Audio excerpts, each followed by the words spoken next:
Good morning and welcome. Thank you so much for being here on a Sunday morning at 10 a.m. We really appreciate it and for supporting this wonderful festival for readers and writers.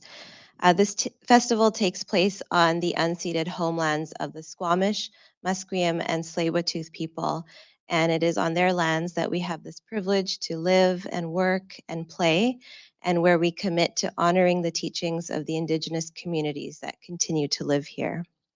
My name is Taslim Jaffer, and I am a writer, an editor, and a writing instructor. This is my 5th year actually involved with Word Vancouver, and I'm always happy to take these opportunities to host events and have conversations like the one that we are about to have. And if any of you are interested in getting involved, please have a chat with me, or you can contact our executive director, Bonnie, as well for those opportunities. I hope you've had a chance to tune into the other events leading up to today that were online. They are all going to be uploaded to the Word Vancouver YouTube channel that you can check out. And even this event is being live streamed currently. So hello to those at home, and you'll have a chance to review it again later. Just a reminder that you can purchase any of the festival books through Iron Dog Books. You can stick around after this event and meet Kamal and other authors at the book signing table in the lobby. Word Vancouver is a free festival, and that is only possible with the generous support of our reading and writing community and champions of the arts. You can support the festival online through our silent auction. There are some really cool items already on there, and by clicking the donate button at wordvancouver.ca. Word Vancouver would like to take a moment to thank our generous donors and sponsors. We would like to give a special thank you to SFU and the Writers Studio for this wonderful space and their continued generous support of Word Vancouver. The Canada Arts Council, the Canada Book Fund, the Canada Heritage Fund, Canada Periodical Fund, the BC Arts Council, BC Gaming, Creative BC, the City of Vancouver, DBVIA, the Joseph Wask Family Foundation, the Hamber Foundation, the BC and Yukon Book Prizes, the Asian Canadian Writers Workshop, CWILL, Pace and Associates, the Crime Writers Association, the Federation of BC Writers, the Surrey Library, the Vancouver Public Library, the League of Canadian Poets, the Writers Union of Canada, the Vines Festival, and many, many more. For a full list of our partners, please visit our website. And now it is my great pleasure to introduce our guest this morning. Kamal Al-Solaylee is the author of the bestseller Intolerable, a Memoir of Extremes, winner of the 2013 Toronto Book Award and a finalist for the CBC's Canada Reads and the Hilary Weston Writers Trust Prize for Nonfiction. His second book, Brown, What Being Brown in the World Today Means to Everyone, won the Shaughnessy Cohen Prize for Political Writing and was finalist for the Governor General's Literary Awards for Nonfiction. He's a 2-time nominee for the National Magazine Awards, winning a gold medal in 2019 for 2 columns. His third book of nonfiction, Return, Why We Go Back to Where We Came From, was published in 2021. He holds a PhD in English and is the director of the School of Journalism, Writing and Media at the University of British Columbia in Vancouver. So welcome, Kamal. Thank you so much, Taslim. Thank you everyone for coming in person. That means a lot to me. Thank you. So before we dive into this book and all of the questions that I have and the questions that the audience can bring forth as well, I'd love for you to do a little bit of a reading, get us introduced to the book. That would be great. Thank you. So I'm going to read from the introduction, and the key word here is that this little family home that we have back in Yemen. The book is about people who return to where they come from, where they're born or where they're culturally affiliated or feel is home for them. And for me, that place is a port town, a former British colony called Aden, on the southern tip of South Arabia. I'm just going to read What about 5 minutes, right? Okay. Ever since I was a child, my exiled family has talked about a dilapidated old house on the outskirts of Aden. My father built Beit el Gabal, or the mountain house, for his parents in the early 1950s to save his marriage. My grandparents lived with their firstborn son, as was the custom then, but they tormented my mother with their nagging and their interference in how she raised her children. By sending his parents to live in the new house, my father, ever the dutiful son, could keep them nearby but away from my mother. I've never set foot in that house, but I recall seeing it from a distance when I last visited Aden in the spring of 1992 after 4 years of living in England. Who would want to live there? The 27-year-old me asked my uncle, who had taken me on a guided tour of my birthplace. I felt the sting of his disappointment as he lectured me on my indifference to family history and our own homeland. Millions dream of a house like this, he chided. I wasn't sold on his argument back then. I just wanted to go back to my student residence in leafy Nottingham. Over the past decade, my brothers and sisters have been restoring the house and decorating it with old furniture from various households. Because of its elevation, it provides a reprieve from Aiden's punishing heat in the spring and summer. The mountain house conjures Aden, the city where I was born, where my late mother and father got married and lived for 22 years before we all fled the post-independence turbulence of 1967. It's Aden, it's always Aden that I dream of returning to.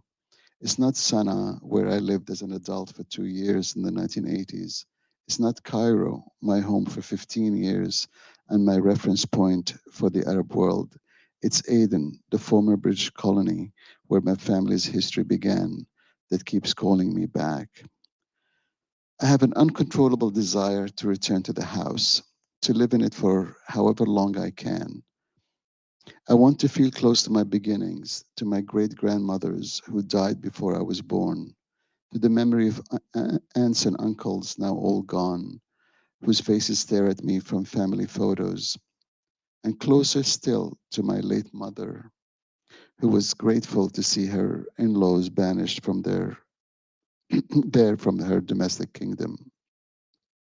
The mountain house was the place I longed to escape to when the pandemic hit in the spring of 2020, and thoughts of dying and burial places became more than passing morbidity.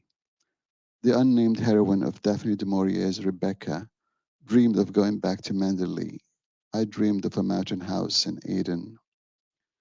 When I was a theater critic, I often poked fun at the return stories so beloved by Black, Brown, and East Asian artists in Toronto. These torn between two culture stories were popular with theater companies, and arts councils eagerly funded them as part of a push for diversity and inclusion. I owe some of them an apology. Many were spectacularly awful. I get it now, even if my experience so late in life differs from that of those characters in the stories.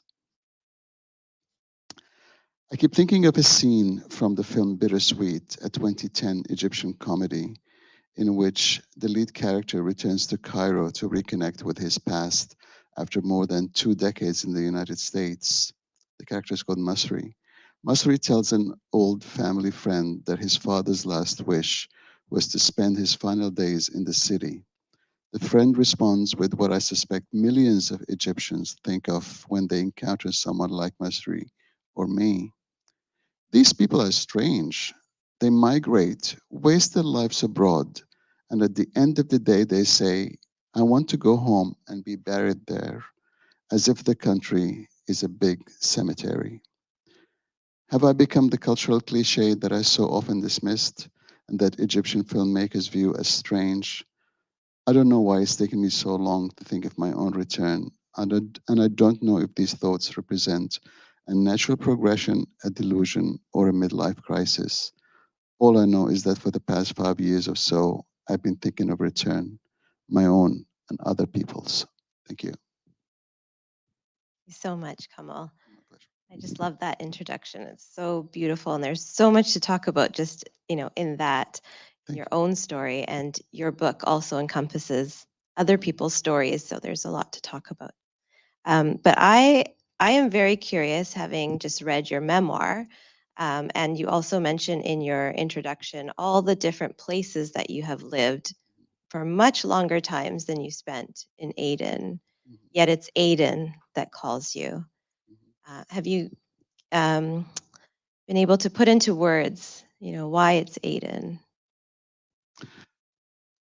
I wish I knew the answer to that one, Mhm. to that question. I don't think returns are always rational decisions, and I don't think people choose to return to a place because of a set of reasons, or they say, or something they can put their finger on.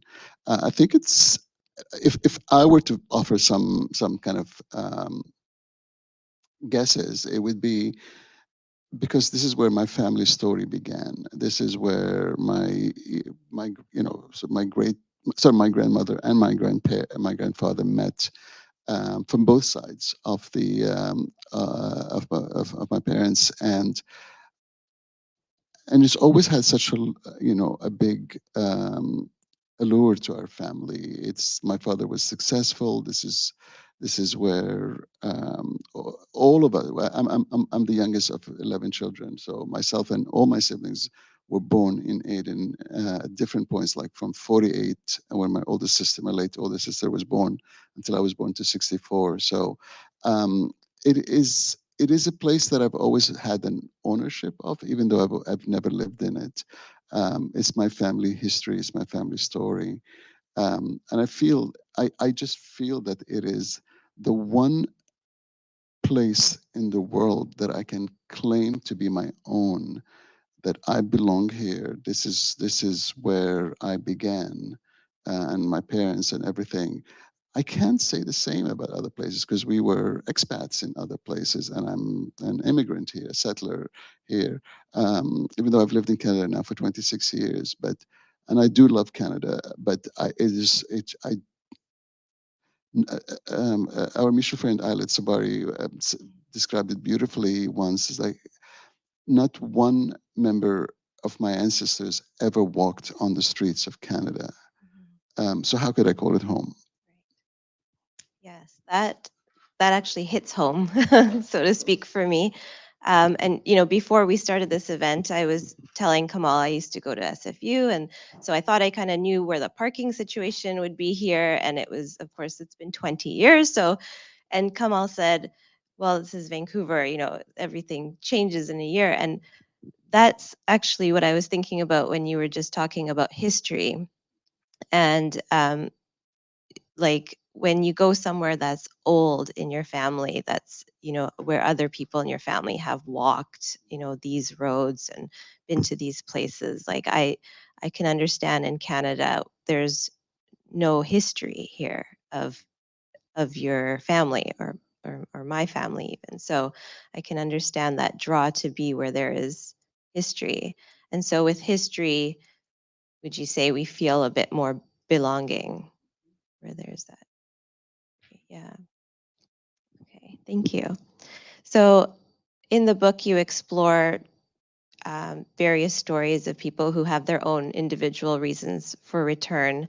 I particularly was interested in the West African communities that would, return, and there was almost like a spiritual reason or realization that drew them back to their motherland.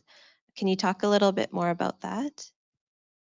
Sure, but maybe I should just explain that the book is sort of divided into three parts, where kind of like one part is where the there's lands where there's a strong mythology, um, or attachment. So that's Jamaica and the Basque region.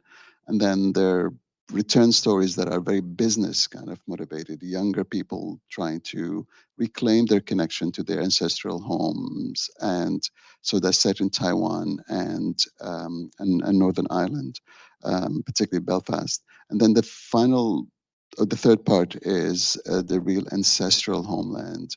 So, that's whether Jewish community returning to Israel as the sort of the promised land, or descendants. Sorry, there's a big roundabout way to get to descendants of transatlantic slavery. More than 500 years since the beginning of that shameful chapter in history, deciding to leave North America or South America or Europe, and say that their spiritual home is Africa, that this is the place where that's been calling them all their lives, and cleverly and smartly, opportunistically, a number of African countries have realized that, and so a way of combining that spiritual quest with a business case, to come in if you're African American and you're particularly well off, or by any, like comfortable, and you could come in, maybe start a business, or just visit, come for holiday, maybe buy property. So I reported this chapter from Ghana in 2019, which was marked as the year of return. Many of you would have heard of the 1619 project, which marked the 400th anniversary, or whatever you want to call it, of um, uh, the first sort of slave ship that arrived in what is now we call North America or the U.S. So Ghana made it into the year of declared 2019 the year of return. So everybody who says they are descendants or feel like they're of African origin, can return to Ghana. Um, and I went there in the middle of all the events and everything. And while there were definitely people who were there for that spiritual connection, to connect with their ancestry, when they go through the door of no return, which is the final passage after which they're loaded on, the slaves were loaded on ships, and on boats, then loaded onto the ships that took them to to a point of no return. There were tears, and there were people who felt very emotional, but there were also parties and big celebrities going there, like Idris Elba and Beyonce, and also there was a lot of sort of commercialism around it. So like many, I mean, life is really complicated. So like many things, there was that tug between fulfilling that desire for people to return to their ancestral homeland, but also cashing in on that desire at the same time. Great, thank you. Oops. Um, so when people do return, what are some of the challenges that they have found? Like, is it, like you said, nothing is really as simple as it is. It's not like I could go back to Kenya and be like, this is, you know, this is where I belong, like 100%, right? Like, it's not black and white. There are challenges with that. What have uh, people experienced challenge-wise? Well, before I answer this question, I should say that there are some happy stories, and there are some people who found their home. And one of them is a character from California, Kwame, who returned to Ghana, and for the first time in his life, he's living his life as an African man, as a beautiful African man in his own words. And he's not ashamed of that. He's not afraid of the police. He's just living a life a free life. So there are many who found that place. And for a woman like Eden, who's a staunch Zionist, she has found her home on a settlement in Israel. Um, but by and large, there are a lot of heartbreak. There's a lot of heartbreak there as well. I think the biggest challenge is that people think they're returning to the land they left, and that's never the case. we've like for us who left our homeland, we've moved on. We've adjusted to life, whatever it is, say Canada, the US. Um, but so have the people we've left behind. There's a new country. It's what you remember about it is not the same. Kind of similar to the story you just said about finding the parking. It as if you like 20 years, a lot can happen in a city in 20 years. I mean, in my case, the language has changed. Like Arabic is such a dynamic language, and it has been actually um, sort of revitalized, even with words that from rap, Egyptian rap music, and like when I watch Egyptian movies, modern, contemporary, like brand new, I turn on Netflix, I turn on the English subtitles because I don't know what they're saying sometimes. Um, the language has kind of morphed. The politics so people change, and you uh, the, I would say that the biggest challenge for returnees was that they were returning to an imaginary homeland, a homeland that was in their mind, exactly kind of preserved almost in their memories. And when they go there and they see the toll of, I mean, the majority are developing countries, the toll that political corruption, lack of infrastructure and investment, um, overpopulation. They are sometimes taken aback in a place like Jamaica where there is also there's like a current of crime and violence, and everyone remembers the idyllic Jamaica, green hills and beautiful ocean views, and maybe there like the thing maybe there was crime back then as well, but they don't remember it at all, or they've chosen to kind of edit that out from their memory. So I would say that this idea that people are sitting in the homeland waiting for you to return, or they are just going to roll out the red carpet for you, and that they should be grateful that you decided to come back. You know what? They've got on with their lives. They have plans. They don't have time to deal with some westernized brown guy or black guy or woman who is just like complains about, as in the chapter in Ghana, there are all these affluent African American, middle class African American who returned to Ghana, and they've done nothing but complain about power outages and running problems with running water and traffic, um, which is the reality of the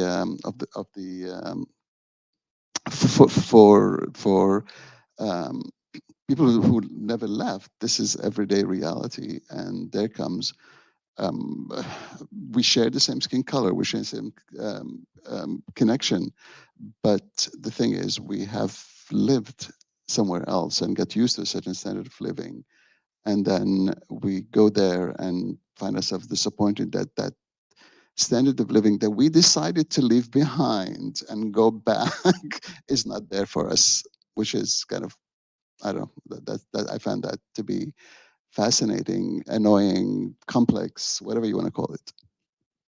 Yeah, and there's things that we didn't pay attention to in childhood, for example, that we as adults pay attention to now, for example, traffic or crime and things like that. So we are looking, I guess, or people who return are looking through like a childhood lens, wanting that childhood back, and Lost innocence in a way. They're yeah, trying to yeah, reclaim a lost innocence. Like, yeah, I think that's exactly what it is. The childhood is very appropriate thing because that's an innocence in a certain way. you're right. Yeah. At this time, if we have any questions before we move on to another section of our questions here, any questions from Nice, the a small audience? group. We're Yeah, very intimate. We're all friends here. or even not questions, if you have comments that you just want to make about this topic. Yes.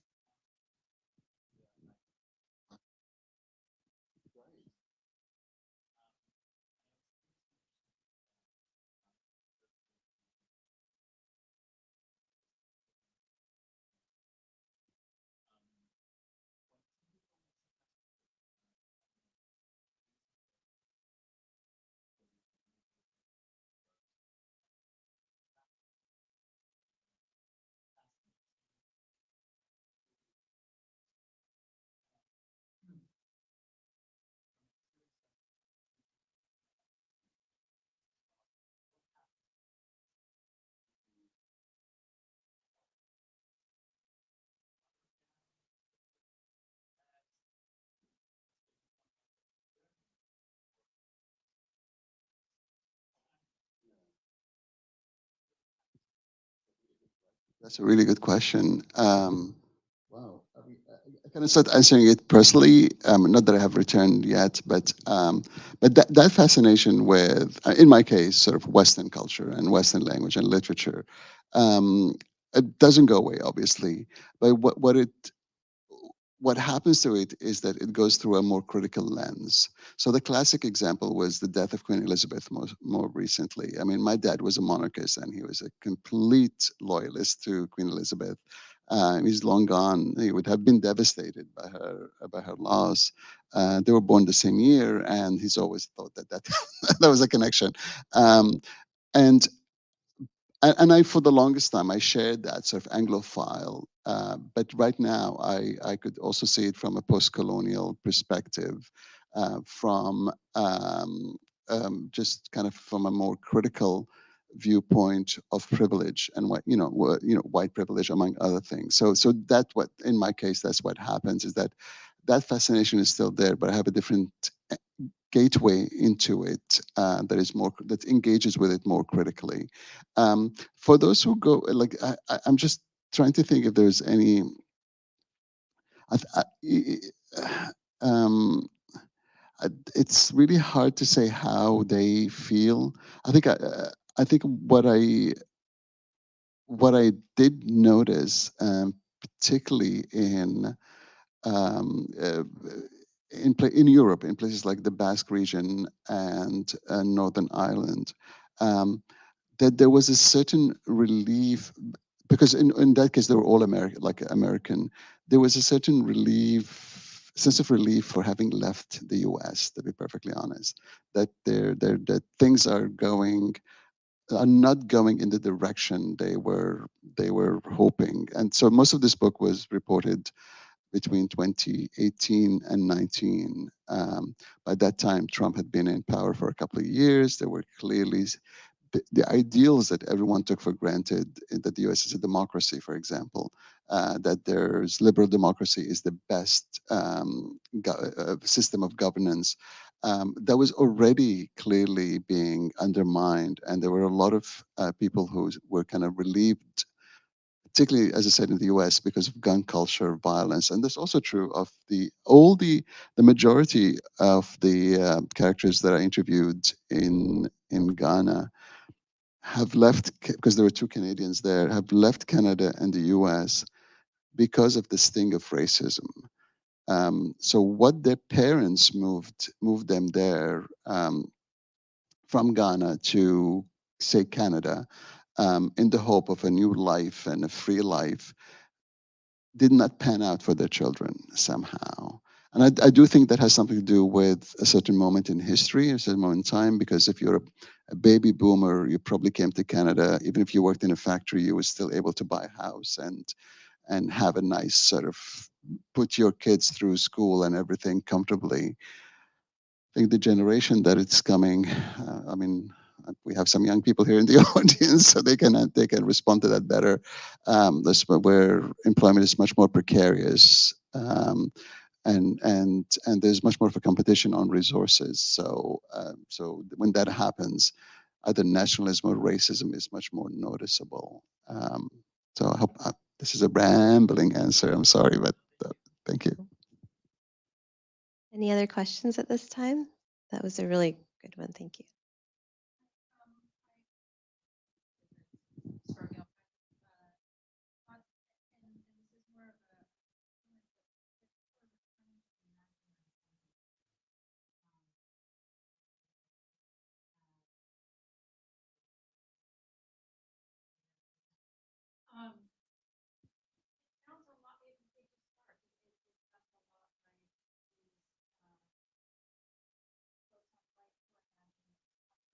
Mhm.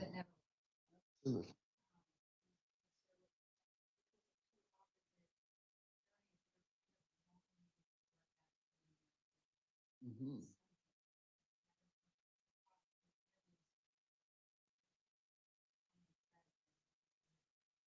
Not in interviews, but in the analysis in the book, I talk about the kind of the danger of nostalgia. And that is and nostalgia itself comes from actually like the original definition is an illness from soldiers who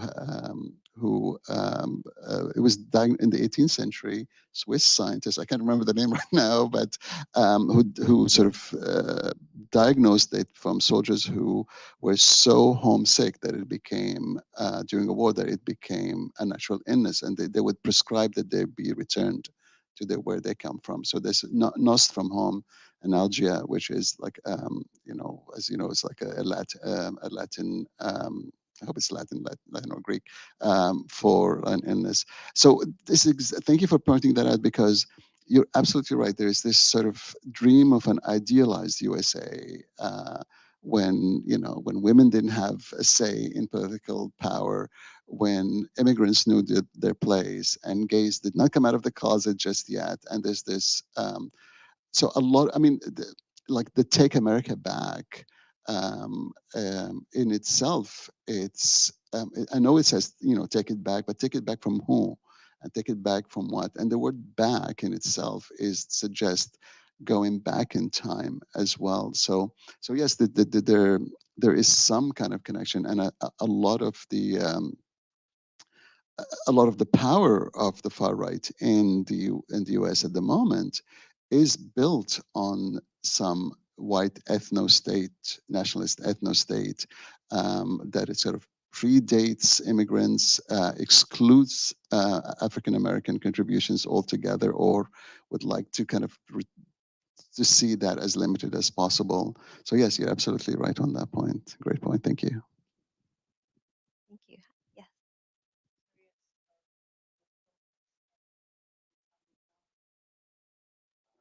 Yeah, exactly. Thank you for asking that. We definitely want to include that in this conversation. So this would be a good time. Sure. Yeah.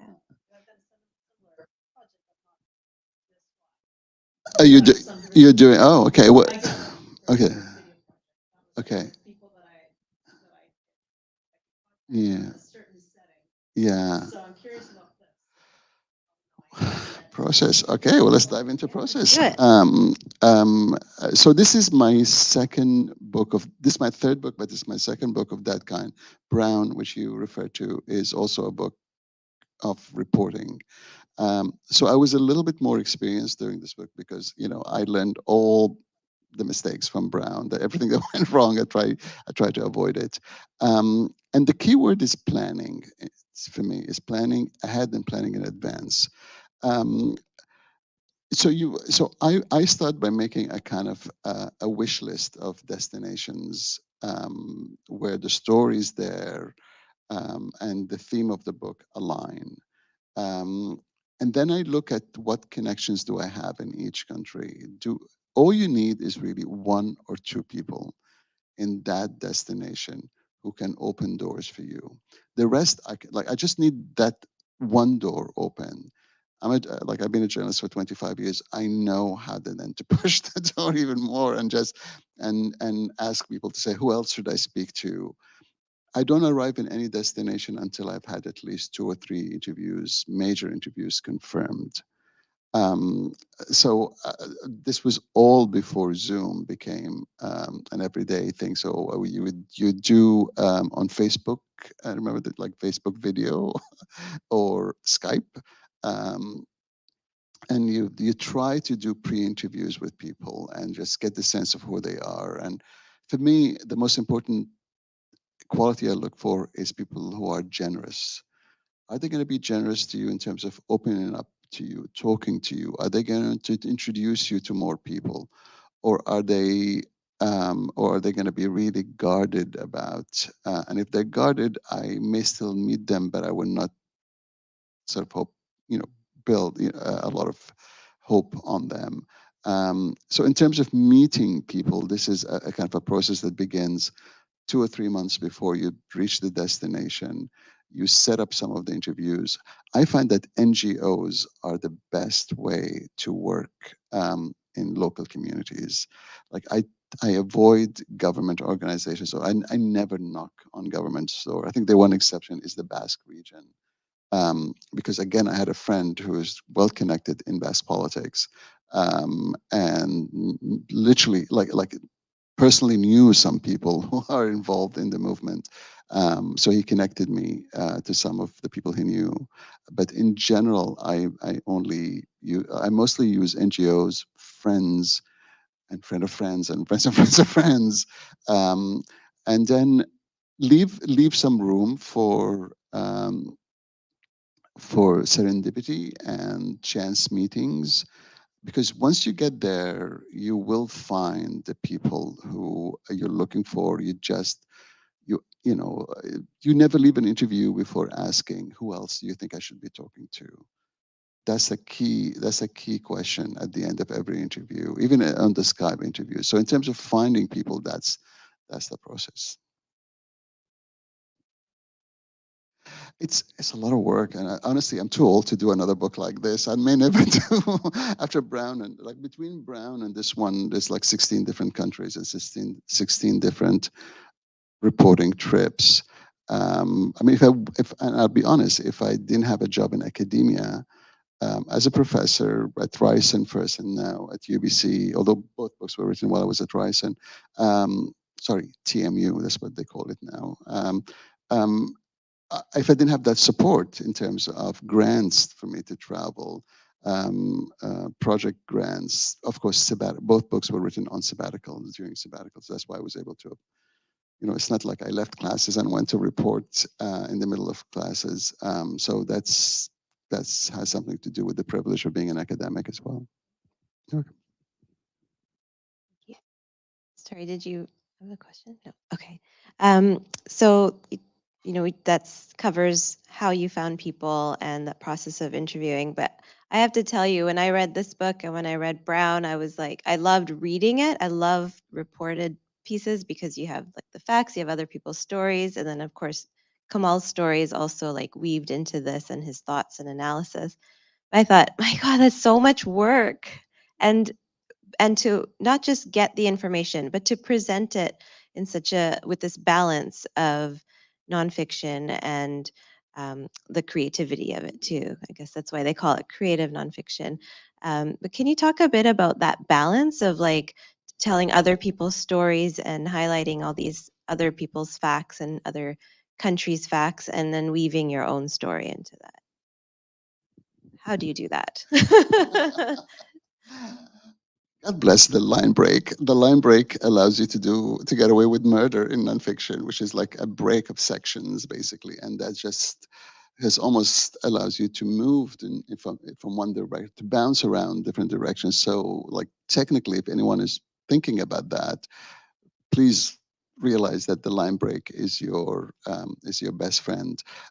However, there are two. I mean, creative nonfiction is such a big tent, and there are some who come at it, completely from poetic and extremely personal and lyrical, and there's some who come at it from uh, like hardcore journalism or factual and reporting and data, and will have tables and charts, and there's some like myself who are trying to sort of carve a space in between the two. I think the fact that I am a journalist gives me a lot of skills in terms of reporting and asking questions, and the fact that I'm an academic gives me that research skills, and being able to use the library really well and use resources in the library to find me books. And many of the books I would like interlibrary loan, so you can get it through the. So I really your librarian will become your best friend in writing those books. Let me think. In terms of that combination, in both books, I chose to use myself as a kind of a through line of the book, so that I'm always, for two reasons, I'm always kind of reminding you of the subjectivity in which this book is written. That is, I'm not claiming this to be, um, even though we all know that facts can be interpreted and debated, and facts are just one way of understanding history, understanding what's going on around us. Um, but I do try to combine, to use the personal, to use personal stories to illustrate historical moments or historical processes. But you can't always assume that everyone knows what you're talking about. You always have to provide um, some kind of synopsis, some kind of analysis, some kind of summary. And this is where books like like mine and others written in that vein, sometimes historians don't really like them because they say you kind of diluted history, but it's not meant to be a history book. It's meant to be a book of stories, and I'm providing the history. And I'm not an expert on return migration. There are people who have been studying that for 20 years or more. um, but what I am is a journalist who was able to navigate, and an academic, so I was able to navigate all this body of research, see what I feel I can distill like honorably and without oversimplifying and without stealing other people's ideas. That's why there are footnotes. So for every book or article I consulted, the reference is there, because God knows the last thing I want to do is to take other people's work as an academic. So, like I tend to err on the side of storytelling. So if I have to, I will emphasize storytelling over um, over the contextualizing. Let's just say the contextualizing information. Although I think it's more than just contextualizing. It does a lot more than that. Um, in this book, I actually separate like every section begins with a chapter, a short chapter, kind of almost like preface to each section that tells a lot of the let's say that sort of reproduces stats and numbers and studies, and kind of prepares you for the dive into the stories in the chapters that follow. But even in the chapters that follow, there would be as kind of a step back. And if I, for example, if I talk about the classic one would be the Basque region, like how many people here know the history of the Basque people and the nationalist sort of discourse around Basque nationalism? Raise your hands if you do. I did not. Okay. And I did not, like, I knew of it, and I knew because of my friend Guillermo, and because of his the fact that he never stops talking about it. Um, um, but I didn't I had to do a deep dive to understand. But if I were to reproduce all that research, that would be 300 pages. So where do you distill it just enough for everyone to follow along? So when people I interviewed from the Basque talk so passionately about why they need an independent homeland for the Basque people, you understand where that desire, when the character cries when they see the symbol of Basque, or when they see Guernica, the reproduction of Guernica, the Picasso picture in Guernica. I hope I'm pronouncing that right.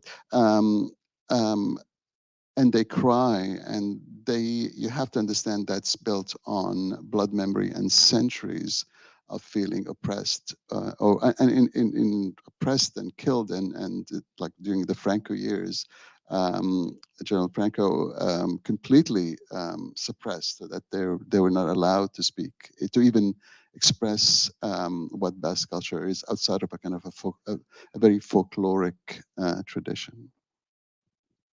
Thank you.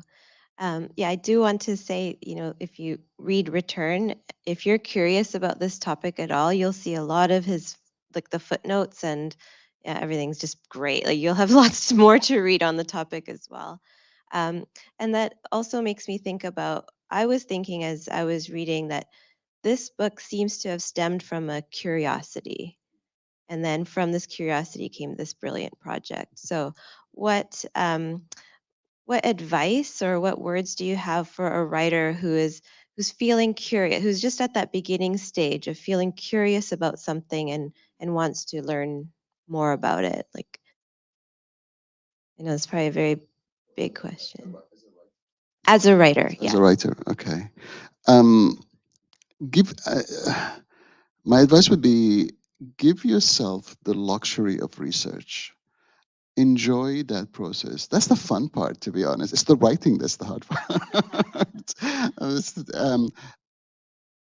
I mean, I love it when I get excited about something, and then I find a book that will serve as a kind of say history of the Basque people, or 50 years of troubles in Northern Ireland, and I usually either borrow that book from the library, or if it's in paperback, I would buy it, and I would just take 2 or 3 days to just read it and make notes, and it gets to the point where you sort of like, I can't wait to get home and continue reading this amazing history.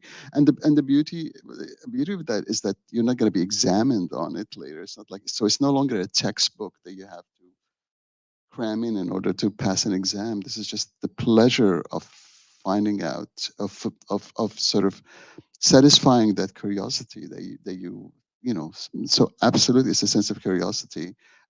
So my advice is, research. And when you get to the point where you're starting to read different books and you recognize that, oh, I've read this before, also that, oh yeah, that's what happened in 1922. Now you're ready to write, because you have reached that point where, um, you're never going to be an authority, because there are people who spend their entire lives, researching the Basque or Northern Ireland. But you're confident enough to start writing and to contextualize your character stories in the histories. That is brilliant advice. Yeah, Thank thank you. I had this image in my head as you were talking about, um, first, like someone feeding something, or filling up like a cup or something. And then when it gets to the point maybe of being able to spill over is the next phase. Start writing, and uh, I'll give you one more advice, which I give my students all the time. There's nothing wrong with using Google. Like, but it is the first stop. It's not the last stop. It should guide you to other resources. Not just like read, like some of my students, my undergraduate students would do, is like read the first 4 or 5 links that Google throws up, and say that's research. That's I use Google all the time, and I even use Wikipedia as a kind of but what I use from Wikipedia is the footnotes. Like, go straight to the footnotes and see which footnotes they've used. If they have no footnotes, or an article still needs a lot of authentication, I don't even go near it. I think maybe many of us need like a little post-it on our laptop that says Google is the first stop, not the last stop. The destination. Not the destination. Yes. I'm sorry. Yeah, a bumper sticker, a t-shirt. We could have merch. Let's trademark it. Let's do it. There you go, another income revenue for you. Absolutely not much money, and there's not a lot of money in books. I can tell you that much.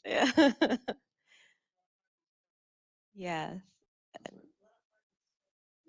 Absolutely, these are all labors of love. They are not. As I said, if I didn't have an academic position to get me, like, to underwrite some of the expenses in it, and also to the luxury of time, to buy me the luxury of time, I probably wouldn't have written either one. Yes. Sure.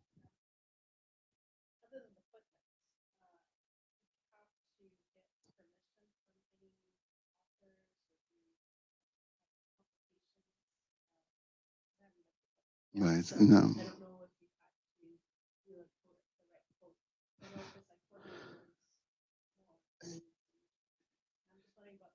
Yeah.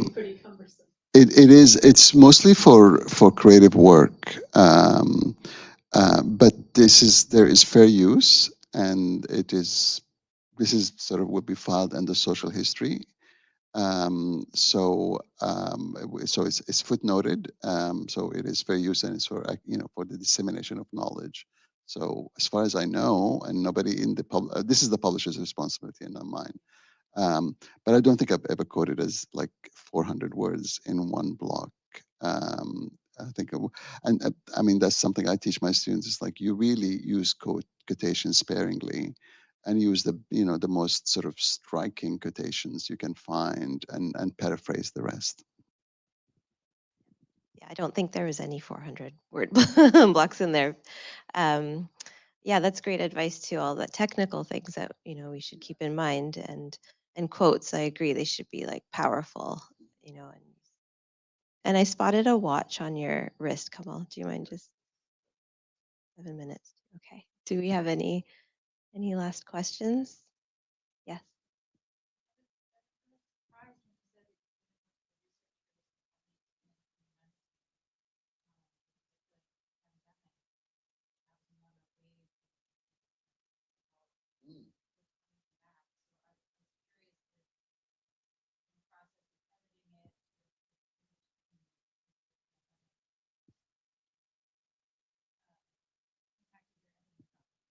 Oh, absolutely. I did actually not only report the book before, so it feels like a book between two eras. It was reported before the pandemic, so when you could just hop on a plane and go somewhere, the good old days, and then mostly written during the pandemic in 2020, 29, like at the before the pandemic, and then I really, I mean, in a sense, the pandemic gave me the time, even more time to write, because like we were not going out, we were not seeing people. What is to do? Oh, let's just finish this book. Um, so yeah, so I actually it is part of the book were parts of the book were written before 2019, but obviously I had to edit, and there's there there are references to the pandemic throughout the book in terms of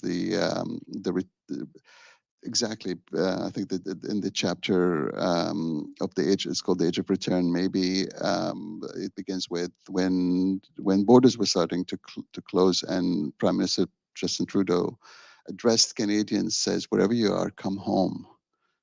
Like come home, and the Indian workers who had to return to the villages because there were no industry, there's no factories, that journey return home. So yes, it actually it added a lot of frisson to the book, is that in a way unfortunate, very unfortunate, but it also meant that I couldn't do some of the other reporting I had planned for this book. I had East Africa, which is, I'm sorry we didn't get a chance to talk about this, but Taslim and I talked about, you're born from Indian family, but raised I was born in Kenya, in Kenya. Indian family. So my family's been in Kenya since late 1800s. And what is home for you? When you think of homeland, Whenever we talk about back home, it's Kenya. is Kenya, It's not India, which is obviously what I'm indigenous to. So right? we've had interesting conversations about that, and there's a big community that They, probably say the same. and they're starting to return in large, Returning. particularly Uganda. They were kicked out of Uganda. The South Asians, the Asians were kicked out of Uganda during Idi Amin in the early 70s, and they've just reclaiming. So I wanted to go there. Armenia was my dream destination, to be honest, and I was hoping to do it in the spring of 2020. And this is a whole homeland, in the in light of genocide, in light of Soviet annexation, and like there's so much history, and I was closing in on some contacts, and then the pandemic happened, and so that also meant that some destinations I wasn't able to add to the book at all. So there was good things, but also you just couldn't travel in 2020. Thank you. Thank you so much for all of these great questions. Seriously, amazing questions. Thank you. Yeah, it just feels like this big conversation that we all had together, and I appreciate that. And Kamal, I really appreciate your time in coming here. Oh, my pleasure. Thank you, Taslim. Thank you so much for reading so carefully and asking such a great question and being such a wonderful host. Thank you. Oh, thank you. Thank you, Alex. So yeah, and before we get kicked off of the live stream, I just want to remind you that you can purchase a copy of Return through Iron Dog Books, which is our sponsor bookstore. I'm sure Kamal would be happy to sign it as well. Thank you to all the staff and volunteers at Word Vancouver for making this possible, and a big thank you to our tech team from Stay at Home Fundraising. The people at home can't see, but they're doing great work here. We appreciate you being able to bring this festival to everyone at home. And there's more happening today, so hope you stick around. Thank you so much. Thank you.